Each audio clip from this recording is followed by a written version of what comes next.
ចំនួនគ្រួសារដីដកកំភ្លើងបាញ់ប្រហារប្រពន្ធមួយគ្រាប់រួចគេចខ្លួនបាត់ចំនួនរវាងប្តីប្រពន្ធមួយគូរហូតឈានដល់ការផ្ទុះអាវុធបាញ់ប្រហារមួយគ្រាប់បណ្ដាលឲ្យស្ត្រីជាប្រពន្ធរងរបួសបញ្ជូនទៅកាន់មន្ទីរពេទ្យហើយបរិសុទ្ធជាប្តីជិះម៉ូតូរត់គេចខ្លួនបាត់ស្រមោលហេតុការណ៍នេះបង្កការភ្ញាក់ផ្អើលកាលពីវេលាម៉ោង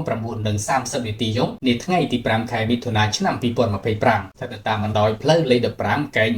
148 សង្កាត់ផ្សារកណ្ដាលទី 2 ខណ្ឌដូនពេញរាជធានីភ្នំពេញបើតាមប្រភពព័ត៌មានពីប្រជាពលរដ្ឋបានដឹងថានៅមុនពេលកើតហេតុគាត់បានអង្គុយហូបអីនៅក្បែរផ្ទះកើតហេតុខណៈនោះក៏ស្រាប់តែមានឮសំឡេងផ្ទុះអាវុធចំនួនមួយគ្រាប់និងមានសំឡេងស្រែកចេញពីខាងក្នុងផ្ទះភ្លាមប្រជាពលរដ្ឋបានផ្អើលឆោឡោនាំគ្នារត់ទៅមើលនិងខ្លះទៀតបានរាយការណ៍ទៅកាន់សមត្ថកិច្ចជួយចុះមកអន្តរាគមន៍